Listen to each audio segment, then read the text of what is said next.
Oh, Dr. Belmo, would you like to just stop sharing for the moment? Yeah, sure. Okay. All right. Okay. Good evening, everyone, and welcome to this session, this Black History Month session for 2025. The focus is on hair and skin. My name is Clive Saunders. I just want to say a couple of words about the Watford African Caribbean Association before I hand it to your host. Uh, so, um, um, those of you who are from Mars will not know that the Watford African Caribbean Association has been around now for 49 years. Our reason for being, as it was at the beginning, remains the same. It's about how do we support and help to develop the health and well-being, particularly of people of African heritage, not exclusively, but particularly. We are a membership organization. We're a registered charity. We're open for members who support our objectives, which are along the lines that I've just outlined. Black History Month is part of a program that we put on. We don't believe that Black history is limited to 1 month, but it's symbolic that we're doing what we're doing tonight. But our history is every day, every hour. Our contribution have made the world what it is and will continue to do so. So I think you've probably heard enough from me now. So our hosts this evening will be Zora Johnson and Marilyn Devonish, and I'm going to hand you over to them so you don't have to hear any more from me. So have a good evening, everybody, and take care. So over to you too. Wonderful. Right. Thank you very much, Clive, for that lovely opening. And I have got the privileged position of welcoming our esteemed consultant dermatologist, Sharon Belmo. Welcome. Welcome to our one of the first few events, actually, for Black History Month. And just quickly to recap, or just to give a quick overview of your very distinguished career. That you are a consultant. You've been a consultant, I believe, for about 13 years. You have rooms in Harley Street where you consult from. You are the advocate for promoting diversity and equality in healthcare and the co-founder of the Centre of Excellence based around dermatology as a skin resource. I could go on and on and on, but I'm sure that you're more than capable of filling in the gaps and letting our audience know a little bit more about you. Tonight, you're going to be talking about black skin and black hair and demystifying some of the myths around some of the challenges that we have, the beauty of our hair, the beauty of our skin, and what makes us as black women and men so unique. So over to you, Dr. Sharon Belmo, and we look forward to listening eagerly all about ourselves and things that we didn't know about ourselves. So it'll be fascinating, I'm sure. So thank you very much for coming along this evening and spending some time, your own time. I should actually advocate that it's your private time and you're not even billing us for this talk tonight. So once again, I want to thank you very much for sharing your knowledge and expertise in your presentation. Thank you. Thank you so much for that kind introduction. And thank you for reaching out and inviting me to speak. It's a pleasure. It's an honor to speak to you all today about my favorite subject, our skin and our hair. So I'm going to cover a lot over the next hour. Wait, let me share my screen again. So I am a dermatology consultant. I think it's 15 years now. I look younger than I am. I've been a doctor for 20 years, so it's a long time. But I left NHS in 2021, and I was NHS consultant for some time. And even before I was a consultant, when I was a registrar, this is 2010, 2011, when I started dermatology, I was shocked um, straight away that there was no interest or acknowledgement at all for the diversity in skin tones. And all I was being taught was white skin, straight hair, white skin, straight hair. And I just didn't understand why no one was talking about it and why, I wasn't the first, there weren't many, but I wasn't the first Black dermatologist. But, there were Indian dermatologists, there were some dermatologists of color. Why was no one talking about the fact that we're only looking at white skin? So I couldn't accept it. So I had to learn on my own. I had to go to the US a lot. Luckily, I was in a good training program who allowed me to just do my own thing because they know they couldn't offer me what I needed. So that's where it all started a long time ago. I was doing work as a registrar. I set up that resource right at the end of my training, um, which was no one was interested in at all. And things changed dramatically during COVID when George Floyd passed, when Black Lives Matter movement came to Europe, everything changed, not just in dermatology, in medicine, everywhere. Diversity and equality became a thing. And although we had been here, no one was talking about the fact that we are here in healthcare, in businesses, and so I got bombarded at that point with can you publish this? Can you talk here? Can you speak here? Can you do this? So, and it started to change the way dermatology was and medicine was. So I've been passionate about this for since the beginning, since I started. Um, so I left NHS in 2021, um, and went fully private for many reasons. Uh, but one being I couldn't do what I wanted to do in the NHS. I wanted to have, and I worked in a very diverse borough for a reason. And funding was being cut for certain conditions that predominantly affect Black people, which I couldn't handle. You know, I'm blocked, you know, there was a block where I was trying to treat my people because of funding and things like that. And basically there was a racial bias, that I couldn't handle. So for different reasons, that being one of them, I left NHS and was working for private clinics. But I was doing a lot of talks, doing a lot of academic work. I wrote a curriculum for the training, the UK training. I did a lot of work and started getting my own patients from everywhere, not just London, not just UK, and I had too many. So I decided 2022 to just start my own practice. And so I did. So it's just over 3 years now. I'm based in Harley Street. So I work fully for myself. I run a full derm practice. My focus is skin of color. 90% of my patients are Black. So all day, every day, I treat Black people. And it is very fulfilling. I mean, I can treat everyone. I'm a general dermatologist, but it's very different when you get to treat your own people every day. It's like I'm seeing my auntie, my sister, it's I don't very trust different. institutions either. I see that she's Oh, and I love it. And I feel really blessed that I have been put here to do this. So I'm very happy. Okay, so that's my clinic. So I'm gonna talk about, I'm just gonna move. Why dermatology for skin of color is important, which is what it's called here. It wasn't really a term when I was training in the US, they were using it, but it's basically dermatology focusing on non-white skin. So why it's important. Oh, sorry, let me move. My screen is in the way. I'm going to minimize it so I don't see. Okay, yeah. I'm going to talk about biological and structural differences in Black skin and hair.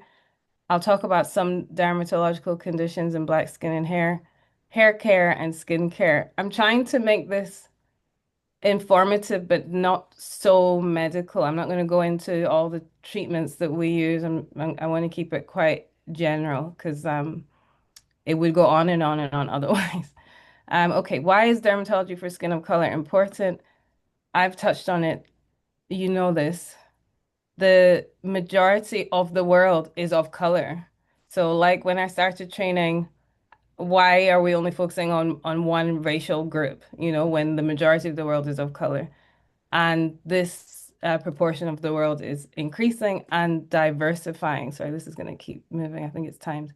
Um, and so as doctors, not just Black doctors, but any doctor you see, it's important that they are trained in treating diverse skin types, Black skin, Asian skin, all skin types. Um, like I mentioned, Western dermatology has been focused on lighter skin. The research, lighter skin, resources, lighter skin, terminology, which I'll come to, is actually lighter skin. There's a racial bias.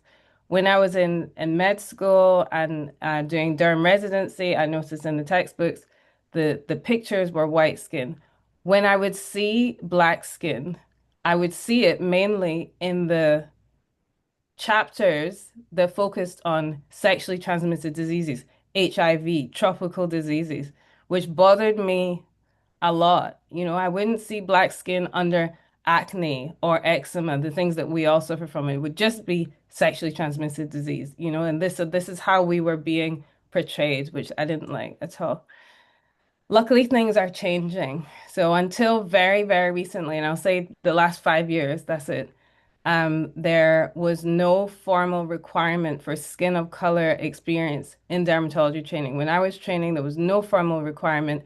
All of the dermatologists that you are seeing now um, could easily pass without knowing anything about Black skin. The textbooks were written in the contents of white skin. The skin of color research lacking, skin of color learning resources lacking. It's just changed recently. The other reasons why dermatology for skin of color or Black skin is important is that there are conditions that are unique to Black skin or more prevalent in Black skin. This is just an example of a few conditions that I see regularly in Black skin. So here, I'll talk about some more of these later, but this is hyperpigmentation that can result from many different disorders. These streaks that appear in the fingernails or the toenails are called benign melanocytic, uh, benign longitudinal melanonychia. Is very common. Many people can have many fingers and toenails affected. It tends to increase with age. It does need to be differentiated from skin cancers in the nail, which can occur. And again, I'll talk about that later. It's much rarer. It's much rarer, but this is extremely common and very, very normal for Black people to have. There are many nuances of Black skin that we just have. It's normal. It doesn't need treatment. And again, it's important that doctors know this so that we don't have unnecessary investigations. We don't worry for no reason. There's just some things that we have, and that's it. That's just our skin. Keloids are very common. I'm sure most of you have seen these before. These are obviously abnormal, but very common. They're more prevalent in Black people. This here is a long name, dermatosis papulosa nigra. We say DPN for short. Again, this is normal, benign, i.e. not cancerous. And these are actually little warts. They're genetic. They increase with age, sometimes pregnancy, sun exposure. I see them on the face, on the neck. I treat them in my clinic cosmetically. It doesn't need treatment unless the person is bothered by it cosmetically. This is a condition called melasma. So again, this is just another example of a type of hyperpigmentation. I tend to see it more in lighter skin, Blacks or Asian, Middle Eastern, but we do get it as well. This is also very, very common. I'm sure if a lot of you look at your legs now, you'll see it. It has another long name, idiopathic guttate hypomelanosis. I see this quite often in clinic, and actually I'm very happy when I see it because the patient is usually really worried because they've been told that they have vitiligo, which is a autoimmune condition, meaning your body does it to yourself, where you develop patches of complete depigmentation, white skin. This is what Michael Jackson had. And so they're very worried that this is going to spread everywhere and they're going to turn white. This is not the case, or they're told that it's a fungal infection and their GPs are giving them lots of antifungals and it's not going, and they're worried that it's going to spread everywhere. This is a genetic disorder.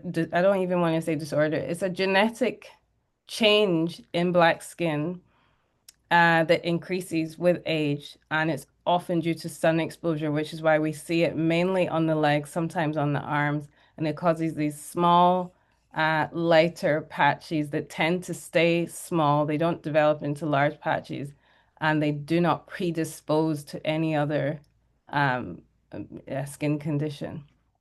They're very difficult to treat, however. Most of the time in clinic, I don't have to treat. I just have to reassure and, recommend sunscreen and things like that. A couple more. This is, well, people call them razor bumps. The medical term is pseudofolliculitis barbae, very common in black men. I treat it all the time. It's due to ingrown hairs. Obviously our hair is curly. The hair, after being shaved, especially when it's at a certain length, when it's still quite short, just a few millimeters, the hair either gets stuck in the skin or grows and tracks back into the skin. It's like an ingrown hair. When the hair grows back into the skin as an ingrown hair, the skin then sees it as foreign. It becomes a foreign body because hair does not grow in, it grows out.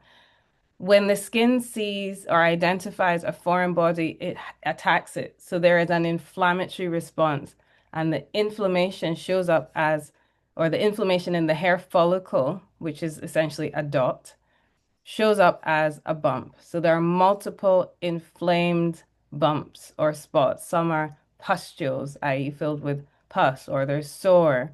And with inflammation, I'll talk about this more later, hyperpigmentation can occur. So there's often hyperpigmentation, or keloids, which I'll talk about after again, can occur. So this is a big issue amongst Black men. And there are many treatment options for it. I go through a whole bunch of treatments or just shaving recommendations. This is something called folliculitis keloidalis, or it's also known as acne keloidalis nuchae. Again, very common in Black men. The cause is not fully known, although there are theories. But again, this starts as a folliculitis. So the hair follicles are inflamed, and like pseudofolliculitis barbae, you have the bumps that can be sore. They multiply and they coalesce, they join together to form plaques like this that are keloidal. So they are like keloids. They are not true keloids. Um, but they are, which have certain properties, but they look just like keloids and we treat them quite similarly. So I see this at all stages, just the follicular stage or the keloidal stage, and it can be sore, it can be weepy. It's very chronic. It's difficult to get on top of, but we do it. So there's some conditions that are common. What else? I'll come back to this, clinical variability. There are common skin and hair or skin disorders that, are common in all racial ethnic groups. But they can appear different in Black skin. I'll show pictures later. And then cultural habits. We all have cultural habits in our communities. Some of these can impact the skin and hair. This is one. This is something called exogenous ochronosis. This is what happens when people abuse bleaching agents. They use, which are basically hydroquinone. It's a chemical called hydroquinone, which we use medically, but sometimes it's bought, under the counter in beauty shops. It's not made legitimately. It's mixed with chemicals like mercury, which is carcinogenic, and it's used for long periods of time, way longer than it should be used. And what happens if that is done is you can develop even more pigmentation. We call it paradoxical pigmentation, and the pigment is very deep in the skin, almost impossible to get rid of. So that is a long-term sequelae of using or abusing bleaching agents. I'm sure you've seen people like this. Bleaching is a whole another talk I could give in itself. These are prayer nodules, you know, for people who are kneeling to pray for long periods of time, or frequently just the chronic rubbing of the skin can cause it to thicken. And this is severely dry skin, or we call it medically xerosis. Black skin is drier. Again, I'll talk about that in a sec. But if our skin is drier, we shouldn't do things that will dry it out even more. So using soap is drying. Dermatologists hate soap. And this is something that's used culturally, black soap, which, yes, I know is used in Africa a lot and everyone loves it, but you know, the climate is different there. Here is cold and our skin tends to be dry. So we inherently have drier skin. So culturally using things like this here may not work for many people, especially people that suffer from eczema and things like that. Okay, so skin color is determined by melanin, which you'll know. There are two types of melanin. Eumelanin, which is a black-brown pigment. Melanin is a pigment. It's a photoprotective pigment. It protects us from the sun. Eumelanin is black-brown, which is predominant in people of color. Pheomelanin, another type of melanin, is actually yellow-red and is more common in lighter skin tones. Melanin is made by melanocytes and is packaged into little groups called melanosomes. We all have the same number of melanocytes. There's a myth that Black people have more. What happens is the melanocytes are more active in Black skin. This is just a image. I don't really, maybe I won't go through all of this, but it's just an image, a very basic image, basic to me, of the skin showing how the melanosomes differ in light skin and white skin. So in light skin and black skin. So in white skin or lighter skin types, the melanosomes, this picture doesn't show it well, but they're smaller. They tend to stay at the bottom layers of the skin and they're broken down very quickly. Whereas in black skin, they are bigger, they stay in the skin for longer, and they travel to the top layers of the skin, which gives us the color. It's just another example showing the melanin in darker skin. It travels all the way to the top layers of the skin. This is just showing some data that, this is all scientifically proven, where differences in black skin have been studied. So the stratum corneum is the outermost layer of the skin that protects us from the environment. In black skin, it's more compact and cohesive. One of the main things I want to mention in this slide is ceramide levels are lower in black skin. Ceramides are lipids or fats in the skin naturally. We all have them. They are what we call humectants. They help to pull moisture into the skin.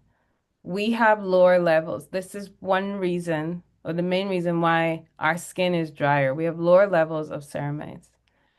I'll mention this one. Elastosis is how stretchy the skin is. Black skin has less elastosis, is less stretchy. This is why, or one of the reasons why we age, I don't know why I keep saying that. We age slower. We develop wrinkles much later. And this is scientifically proven. Actually, we age 10 years later than our white counterparts. But one of the reasons why we develop wrinkles later is because our skin is not as stretchy as white skin, which is good. And I'll just mention this. We have more fibroblasts. Fibroblasts are chemicals that are needed for wound healing. And there are more, which may be a reason why we develop keloids more, because keloids are scars. Okay, I'll talk about the structural aspects of Afro-textured hair. So this is what I'm going to mention is the norm. This is normal Afro-textured hair. This is what makes it different to white hair. These classifications are crude because the studies are not great, and they're between East Asians, whites, and Africans. These old studies is 2003. If you look at the cross-sectional appearance of the hair, black hair is highly elliptical. The shape is different. The hair follicle, which determines how the hair is shaped, in our hair is S-shaped, is asymmetrical, whereas in straight hair is straight. So the hair grows straight, our hair grows curly because it starts right at the base. Our hair is obviously curly, very twisted. There are multiple twists along the hair shaft with lots of bends and irregularities. This makes our hair drier. We produce sebum oil on our scalp. It may be higher, it may be reduced, it may be normal. However, the sebum is distributed poorly in our hair because it cannot get round all the twists and turns of our curly hair and it gets stuck. So our hair is dry. Our hair is also very fragile. It's been shown in studies. So break stress and break elongation are measures of how easily something breaks. And it's been shown consistently that basically black hair breaks easier than white hair. And it's also been shown that black hair breaks easier when it is wet. So black hair is more fragile when it's wet. Black hair also has, or Afro-textured hair has multiple knots. Complex knots, so that's two, three, or more hairs tangled together, or single strand knots, which you'll be aware of. And these cause structural damage to the hair. So they cause splitting and fraying of the hair on its own before we even do anything to our hair. So close up of our hair, we have many hairs like this for no reason. We also have a slower growth rate than other hair types. So our hair is fragile, is dry, it breaks easier, which leads to poor length retention, but we also have a slower growth rate and is higher maintenance. I'm going to go back to skin now. I'm going to flip between skin and hair. I'm going to go back to skin now. I want to quickly talk about inflammation. Because many skin conditions that I treat as a dermatologist are inflammatory. And I wrote a paper on this before. There was a huge racial bias in describing inflammation. If you Google the definition of inflammation, this is what you will find: redness, swelling, pain, tenderness, or whatever, but redness. If you Google, this is a screenshot from a while ago. I'm sure now it's changed because, diversity equality has become a thing, but this is how it was. You Google inflammation in the skin. It's white skin, red rash. This is a condition called lichen planus, which is an inflammatory skin condition. Very itchy, very annoying, it's difficult to treat. This is lichen planus or inflammation in white skin. This is inflammation in black skin. It's not red, right? Describing inflammation in skin of color, it may be red. Sometimes you will see the redness, especially in those with lighter skin. However, in some people, the inflammation will show as brown, red, brown, red, gray, or ashy, purplish, or we say violaceous medically, dark brown or black. It's really important that doctors treating black skin are aware that inflammation does not always appear as red. If they think that, it may lead to underestimation of skin disorders, misdiagnoses because they're so used to just it looking red, late diagnoses, which leads to us suffering, that condition that I showed you before is very itchy, or unnecessary investigations like skin biopsies, when if you're used to looking at black skin, you wouldn't need to biopsy. If I saw that, I wouldn't biopsy, because I know how it is supposed to look. So it's really important that we're aware, but of course, doctors are aware when they're looking at black skin. What we don't want is this to happen. This is a lady who this happened a few years ago. She developed a very severe dermatological condition. It's actually a fatal condition. People can die from it, called Stevens-Johnson syndrome. It's a very severe reaction. And this is how she ended up, but she was turned away from the hospital twice before almost collapsing in A&E the third time. And a black A&E doctor saw her and said she's sick, and they admitted her to ITU. And thank God she survived. But they may have glanced at her, and I had a picture of it in white skin, but it's really, I don't know, it might be too much, so I took it out. But if they just glanced at her, they may have looked at her and seen, oh, it's not bright red, it's not how it usually looks. And if you miss it, this is what happens. So that is why doctors need to be familiar with our skin. Moving on from that, in fact, same subject, appearance of common dermatological conditions in black skin. So I'm going to talk about eczema, psoriasis, acne, and skin cancer. These are very, very common conditions. I'm sure you've heard of all of them, seen in dermatology or GP practice every day. And they can look different in black skin. So here's eczema, two kids with eczema. This is what why erythematous means red. This is how it's usually described in textbooks, erythematous scaly rash. If you miss that, like what I was saying before, you're going to underestimate the severity of the eczema in this kid and undertreat them when they're going to be just as itchy and sore as this child, so it's important. So eczema isn't always red.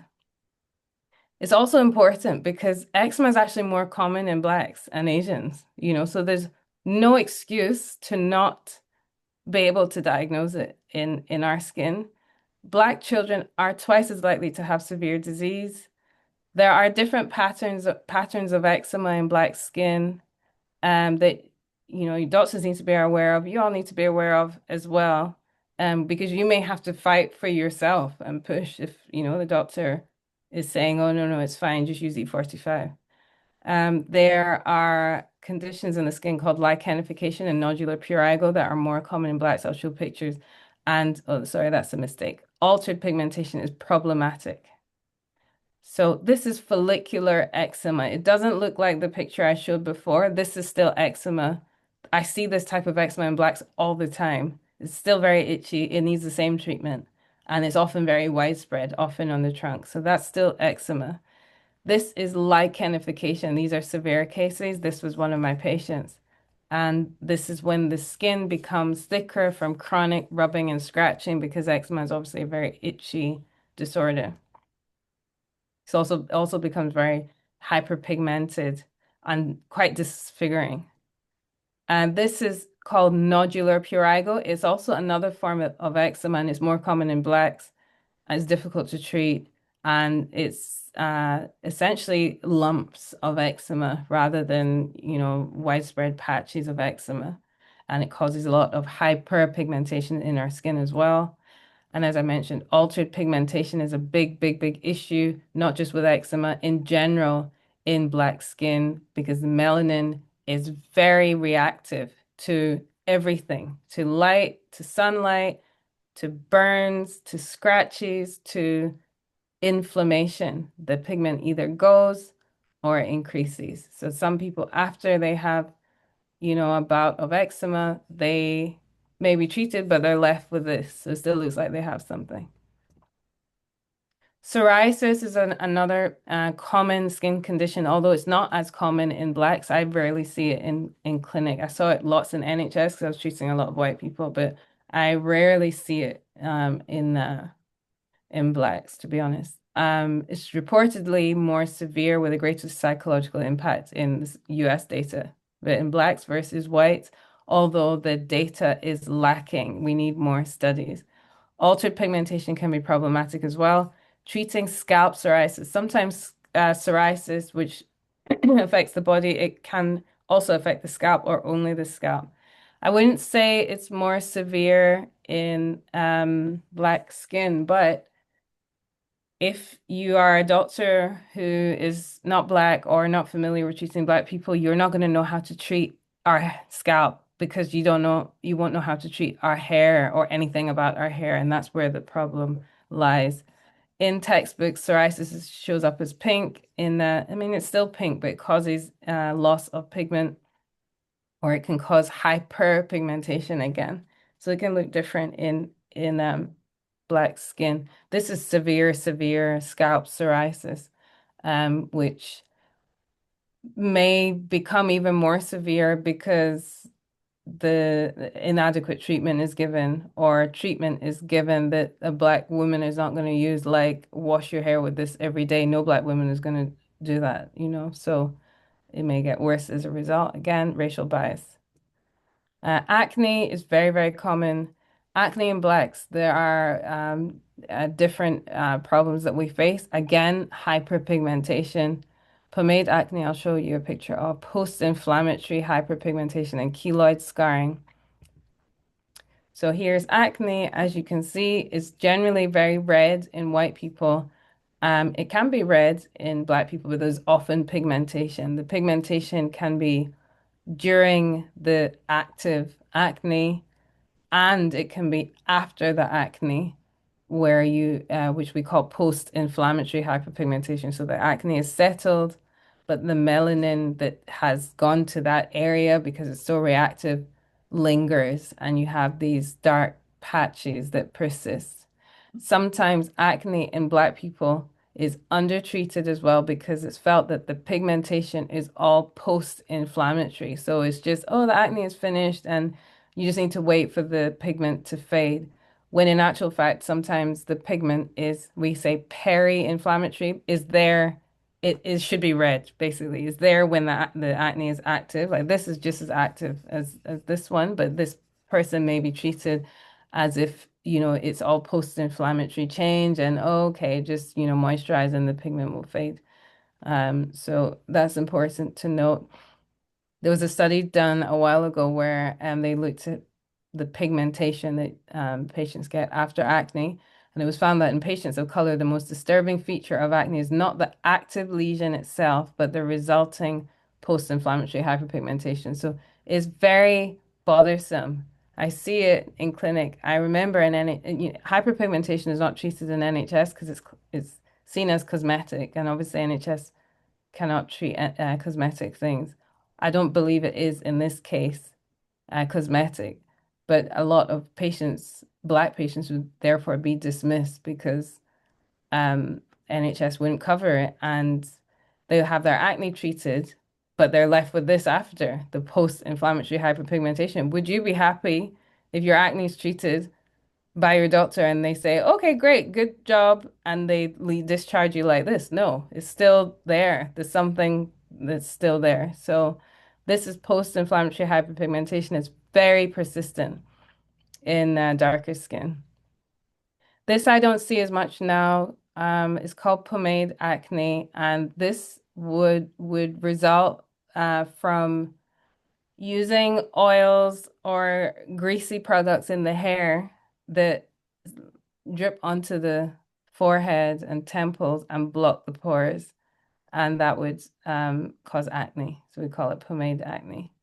And then keloids.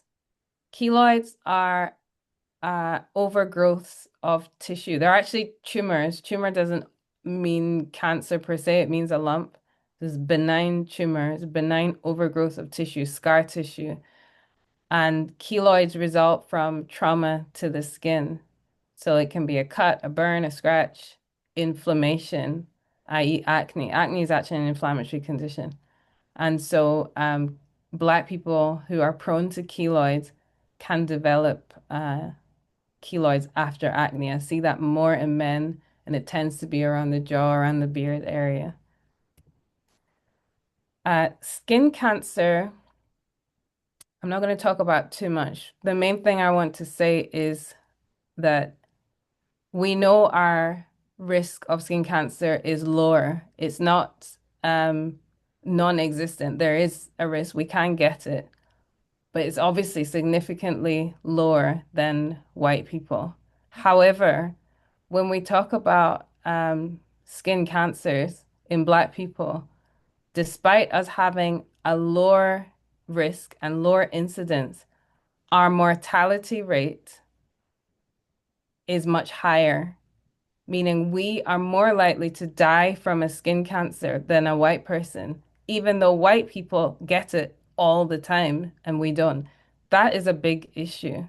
Why does that happen? One is the diagnosis is often delayed. That might be because we ourselves still think, oh, we can't get skin cancer, so we ignore things that are changing on our skin. Or the doctors treating us. I mean, this isn't so much the case now, but not long ago it was. You know, the doctors treating us are not used to seeing skin cancers in Black people. So what would happen is Black people would then present to doctors with the cancer being at a much later stage because it's been sitting there for longer. And by that time, it may have already spread. Is when it spreads that the risk of death is high. So, and then of course, you know, public health, skin cancer campaigns are aimed at white skin. You know, they're not aimed at Black skin and how they look different. Um, Acromelanoma is what Bob Marley died from. I'm not sure if you were aware. Melanoma is the deadliest skin cancer. Acromelanoma is melanoma on the palms, soles, and nails. This is less common in white people, but more common in Black people and has a higher mortality rate and tends to be missed because Black people are less likely, or the doctors are less likely to be looking at the palms, looking at the soles, monitoring the nails, or ignoring if they see changes. I'll just mention here uh, something about the role of sunlight in acromelanoma. Sunlight is without a doubt the major risk factor for most skin cancers.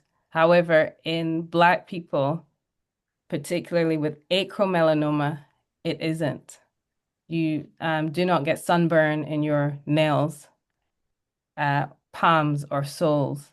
So sunscreen is important. I will talk about it later. For reasons other than skin cancer or certain skin cancers, but for melanoma or acromelanoma, sun is not the trigger in Blacks. It's more likely, it's more complex and it's more likely genetics, but the sun doesn't go to the palms, soles, and nails. Okay, I hope these aren't too gory, but in med school, you know, when I give these lectures to med students, I always like to point out that squamous cell carcinoma is a common cancer. It's the most common cancer in Blacks. It's the second most common cancer in whites.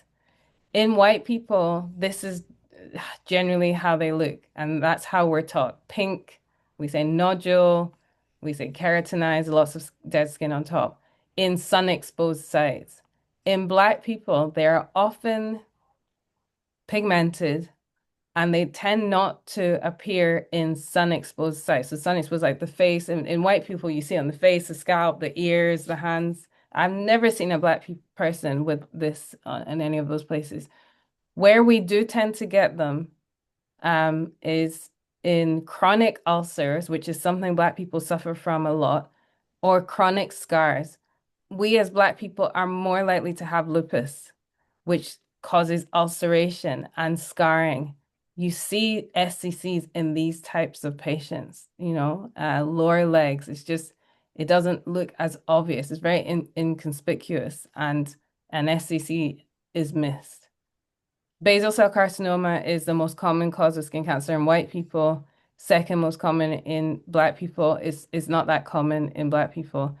But what I want to say is in white people, they're generally pink. In Black people, it's usually lighter skin, but they are more pigmented. So they can be missed and mistaken for warts. Like right there is a wart, you know. So thankfully BCCs are harmless pretty much. Okay, so I'm going to switch now to hair and scalp conditions. And how am I? Okay, time is going. I'll see how much I can get through. Okay, so traction alopecia, I know you would have heard of this already. So this is hair loss secondary to repetitive or prolonged tension to the hair, very common in Black women and girls. I see it in kids a lot. It's so hard for me to see a young child with their hair pulled, you know. Um, and early on, traction alopecia is reversible, you know, the hair can grow back. But if you continue to pull the hair, you can cause so much damage to the hair follicle that it closes. And we call that scarring. And once that happens, the hair cannot grow back. And the scalp becomes smooth, shiny, and the only thing that will bring the hair back is a hair transplant. This is a condition that I treat every day. It's like an epidemic amongst Black women. I see it in Black men as well. Called central centrifugal cicatricial alopecia, or CCCA. When they first described this in the 60s, they called it hot comb alopecia. When I was in med school, in the books, it was still known as hot comb alopecia.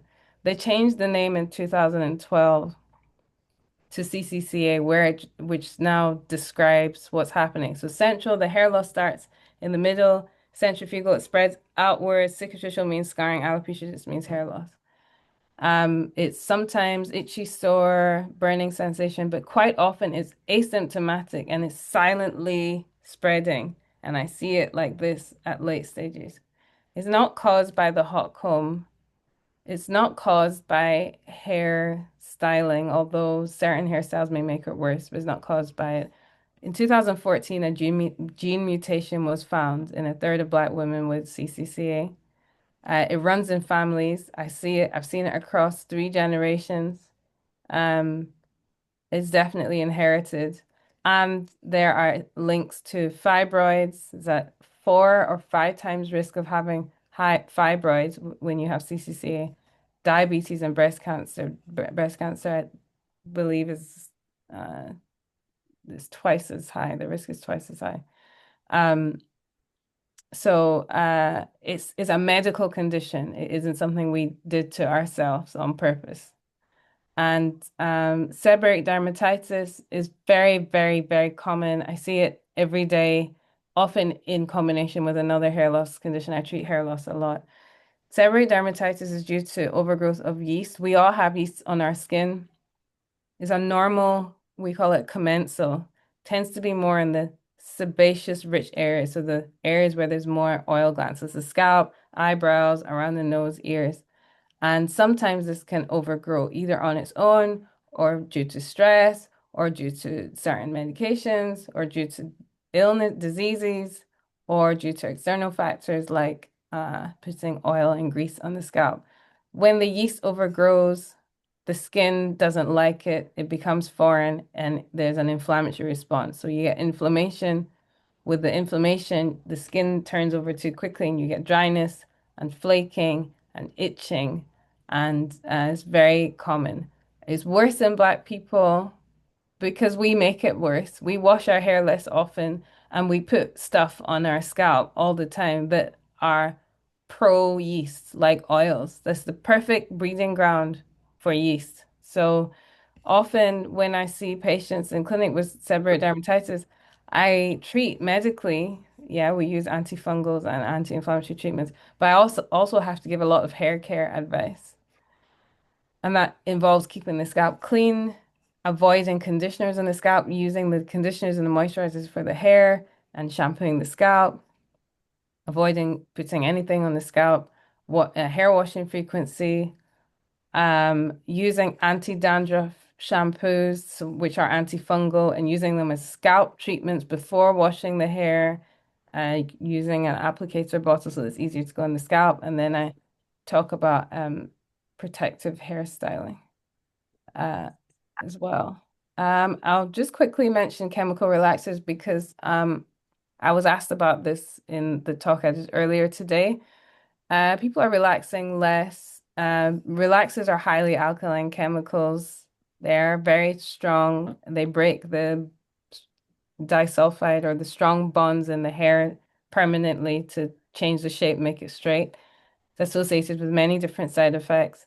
You may have seen a lot in the press of late about the potential link between relaxers and cancer in Black women. I will say it's not yet proven, although it's likely there's potentially associations. However, the studies that have been done are not great, and there need to be more. There are going to be more bigger studies, um, causation studies we call them, to try and see if there is a direct link, if it definitely causes it.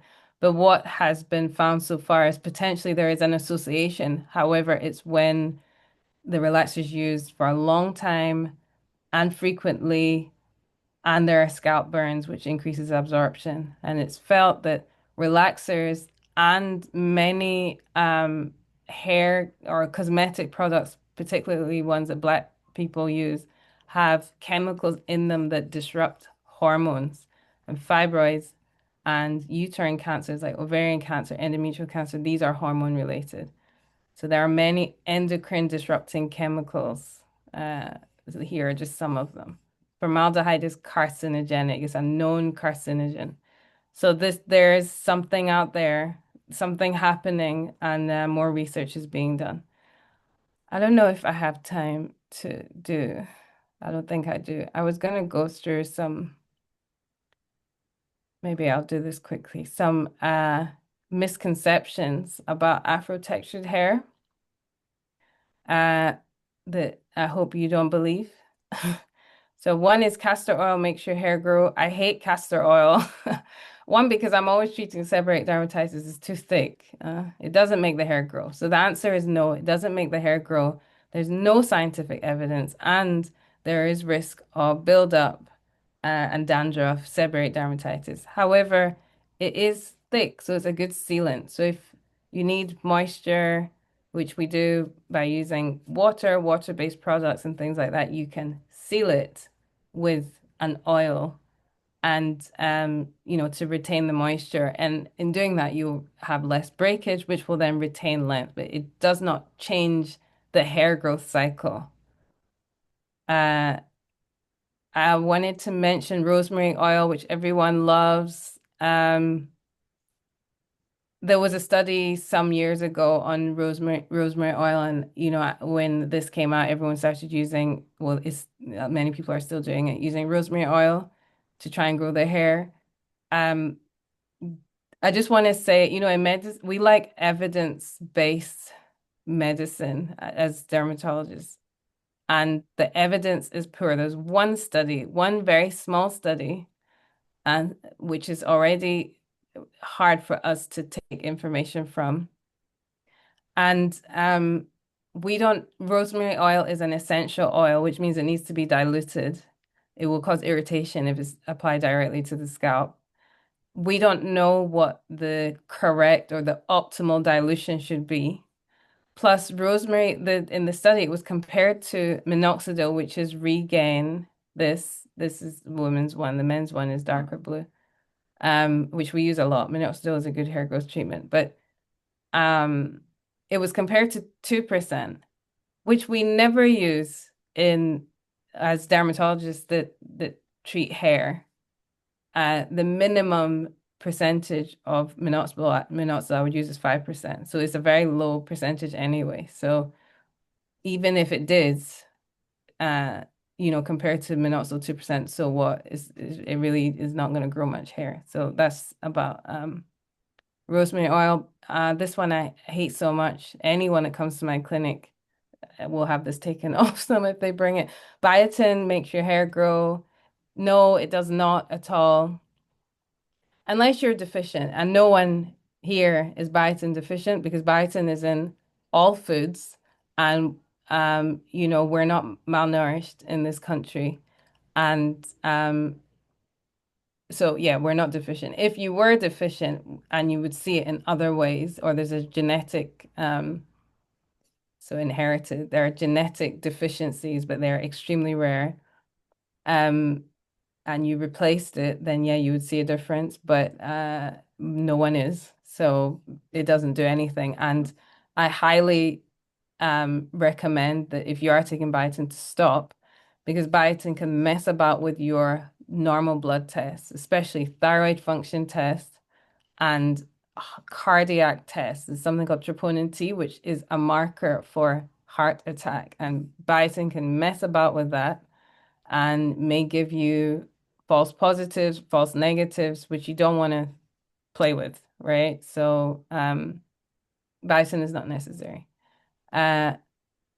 If you are suffering from hair loss or hair shedding, usually shedding that vitamin deficiencies cause, these are the ones, especially iron, vitamin D, these are the ones that you should be focused on more. Many people are walking around with low iron, and this causes something called telogen effluvium, where you shed massively, like what happens after pregnancy.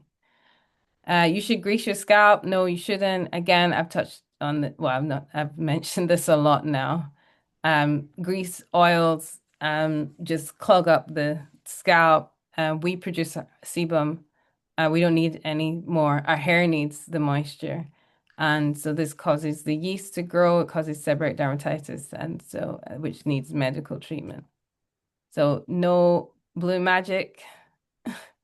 Oils moisturize the hair.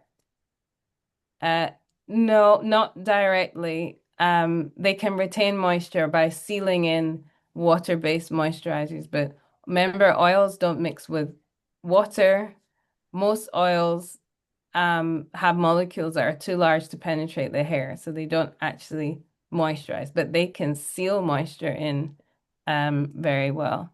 Conditioners are good for the scalp. This is when, remember, people were co-washing so much. No, they're not, for the same reason I mentioned before, seborrheic dermatitis. You don't want gunk, anything on your scalp. So do not wash your scalp with conditioners. That's not what they're intended for, but definitely use them on your hair. Use a lot. Rinse out conditioners, deep conditioners. Deep conditioner I recommend once a week. All protective styles are protective. No, they're absolutely not. Sometimes they do more damage. Tight braids, twists, weaves can cause traction alopecia. Very long, heavy braids, twists can cause traction alopecia. Tight wig caps can cause traction alopecia. Leaving in your style too long can cause traction alopecia. Not washing your hair frequently because it is in a protective style like braids or weaves can cause seborrheic dermatitis. Not moisturizing your hair when it is in a protective style, because many people put it in and leave it, can cause the hair to become very dry and break. So protective styles usually, they can be, but are usually not very protective at all, and they do more damage. And all hair loss is due to traction alopecia.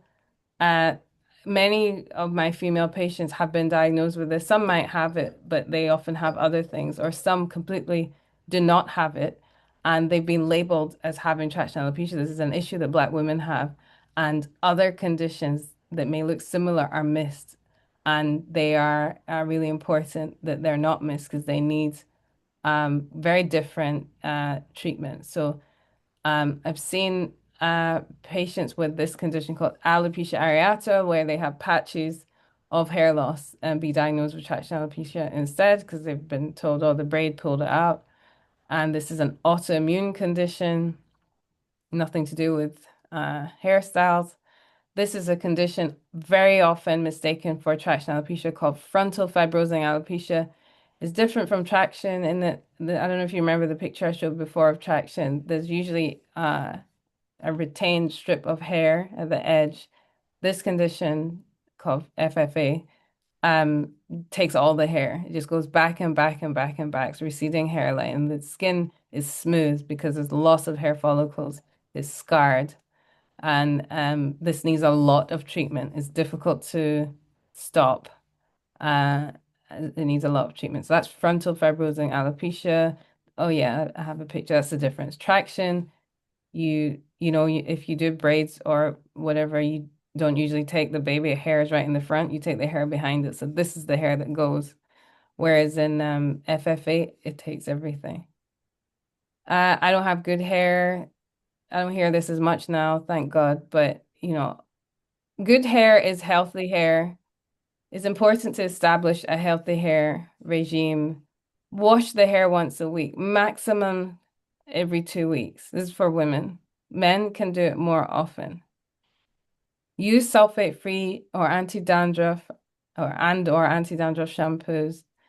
Detangle with a rinse out conditioner. Use a lot of the rinse out conditioner. Only use it on your hair. Deep condition with heat.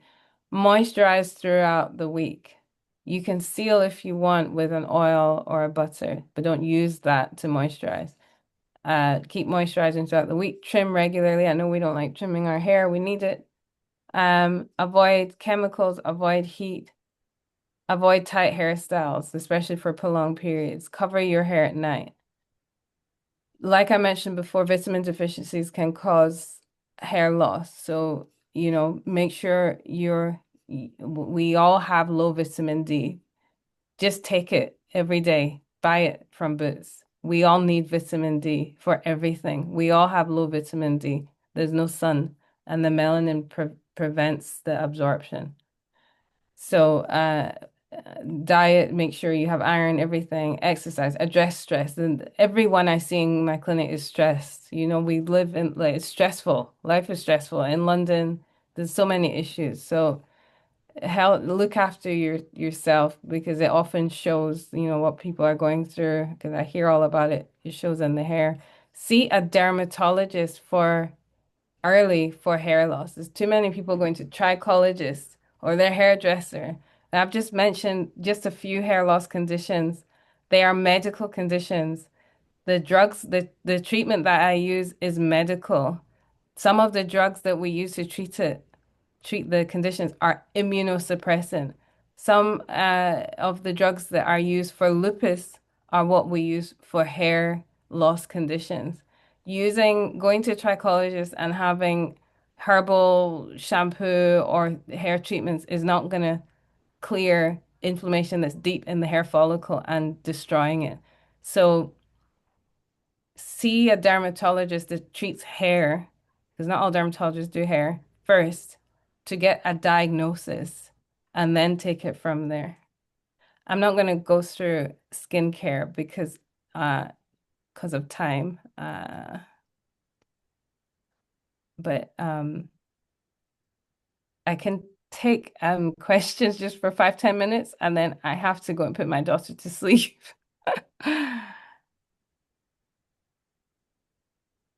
Okay, well, that was absolutely fantastic. Thank you so much. Very informative. Slightly worrying that people are potentially being treated and the doctors don't actually recognize what they're treating. So I hope that what you're saying, is they are now getting better education. And I guess one of the questions I'm going to very quickly ask on skincare, in the same way that you just debunked castor oil, I know our skin is very different, generally speaking, and I'm speaking now as a woman, menopause, that sort of thing, skin's getting drier on the face. Are there things that we, have been brought up to use that you would say, oh, no, no, no, no, don't be using that either? Because growing up, just like you had the blue magic, that was one of the things that we would use regularly. Is the same true for the face? What would you recommend?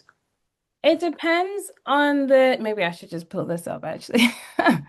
It depends on the condition. I mean, the things we've been told to use are Vaseline, cocoa butter, shea butter. If you don't suffer from acne, which is very rarely a problem in menopausal skin or postmenopausal skin. If you don't suffer from acne, using those greasier moisturizers or emollients isn't so much of an issue because clogging pores is not going to bother you. However, they are not the best moisturizers. A lot of they're greasy, like, on the scalp. They just sit on the skin. You want products that will penetrate the skin deeper. So you know what? I'm just gonna pull up a slide quickly because uh you want chemicals that what's happening? Um I don't know what's happening. You want chemicals that you want products that have chemicals in them called humectants. Let me try and get this up. And there are many. Ceramides are one, which is one that I mentioned here. And um, uh, yeah, okay. For dry skin, humectants that pull moisture into the skin. So ceramides, hyaluronic acid, glycerin. Some of these are good for the hair as well, but th these are ingredients that you want to look for when you're really trying to pull moisture into the skin. You can get good products that have all of them combined, or many people will use a hyaluronic acid serum and then put a moisturizer on top of it, and then it will pull the moisture in deeper. So say you're using a hyaluronic acid serum, which is good for dry skin. You wash your face and allow it to be just slightly damp because you want the hyaluronic acid to have something to pull, to take into the skin. Water is moisture, and then apply the serum, and then you can use a moisturizer on top. For dry skin on the body, avoid fragrance products, soaps I mentioned. Avoid scrubbing. We like using these like rough cloths. This I forgot the name, this African sponge thing, Or to the scrub. loofah style thing. Yeah, I don't know what that anyway, yeah, but they're rough. They're too rough. And we like to scrub. And remember, I was mentioning before, rubbing and scratching can cause hyperpigmentation and thickening of the skin. So we like to be clean, clean, clean, black people, but just remember scrubbing the skin can cause dryness, breaking down of the skin barrier, which can cause irritation and it can cause hyperpigmentation. There are other chemicals or ingredients here. These ones, niacinamide, squalene, colloidal oatmeal is good for soothing the skin, like more with eczema and things like that. But products that have these ingredients in them are good for mature or drying or perimenopausal, menopausal, postmenopausal skin. Wonderful. Thank you so much. And I think Zora's got a question to close for you. Yeah. Mm. Yeah, I've got. Okay, thank you so much for your presentation, Welcome. Dr. Sharon. Amazing. One thing you didn't mention, which I was a little bit surprised about, is the quality of the water of the area that you live in and the effect that it has on our skin. Now, I've lived in various parts of the UK, and I've not long travelled down from Lincolnshire. And I have to say, the water up there used to burn my skin.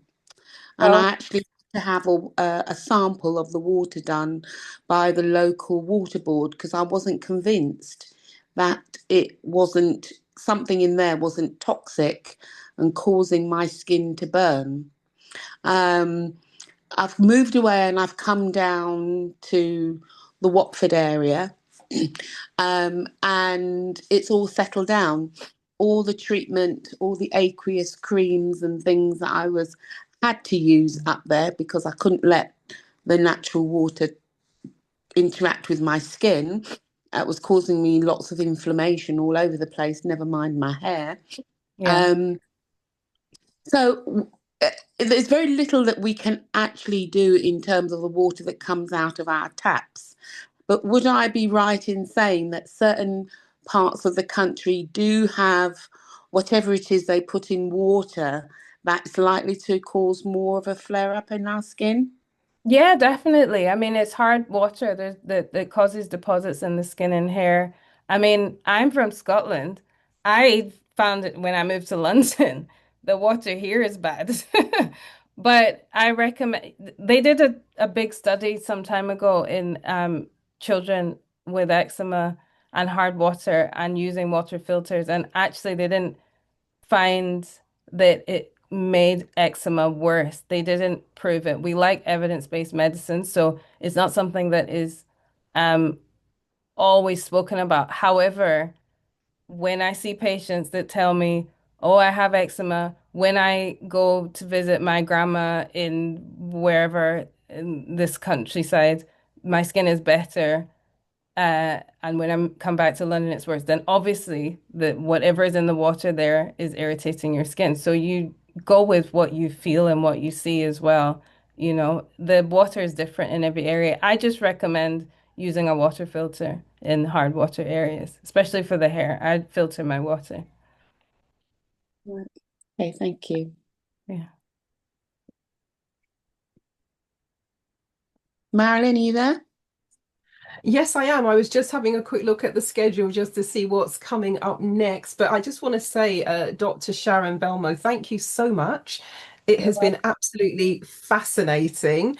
It'll be lovely to maybe have you come back at some other time and do some Q&As for the audience as well, because I'm sure listening to this, whether people are here live or they listen to the recording, they'll have, I mean, I've written down about 10 questions. Oh, So I'm sure really? I'm they sorry. will have, no, no, no, it's fine, it's fine. Oh. We'll get you back. So but it's really fascinating. And what when we were talking to Zora about it as well, it's like it's so weird. One of the reasons I wanted to do this sort of topic as well is because we have hair, we have skin, and personally, I'm just going to speak for myself. I was never particularly taught what to do with it and how to look after it. You Yeah. just sort of you copy somebody else, and you can take that through your entire life. So it's wonderful that you're doing this work, and just thank you so much. Oh, thank you. You're welcome. That is amazing. And just before you close, you just want to remind people again your website if they want to sort of look you up and find more details. Yeah, oh, you're welcome. Yeah, sure. Well, my website is just me, www.drsharonbelmo.com. And yeah, it's mainly for my clinic, but it has a bit about me and stuff that I've done. I have an Instagram, again, it's just my name, Dr. Sharon Belmo. And yeah, that's it. My clinic is Dr. Sharon Belmo Dermatology. I'm not very original. It's just my name. And it's on Harley Street. And I'm there every day. It's very busy. It's a blessing, but I'm tired. Well,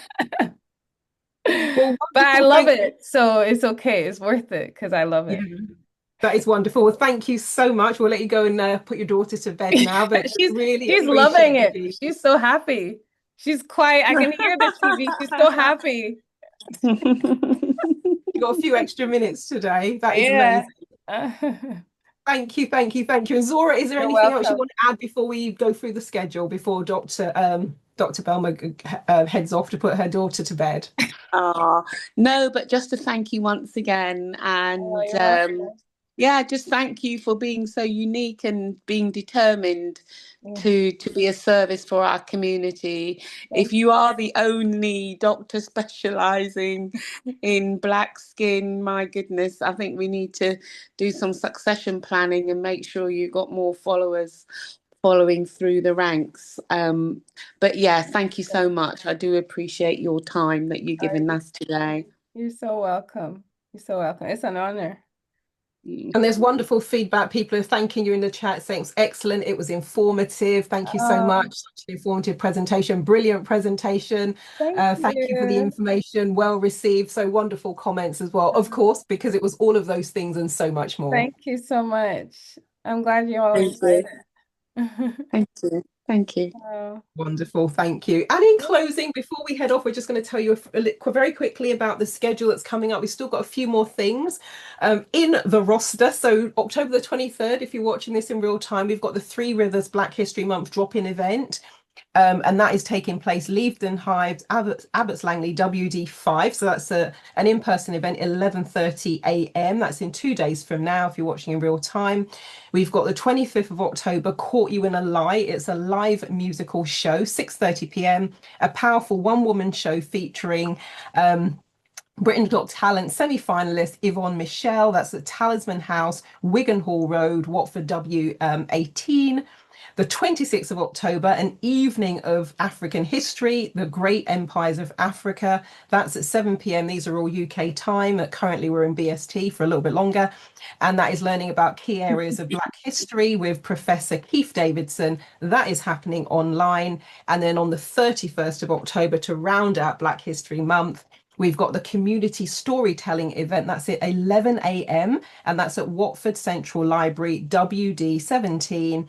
And that's one where you can bring your children. It says performance, blending rhythm, laughter, wisdom.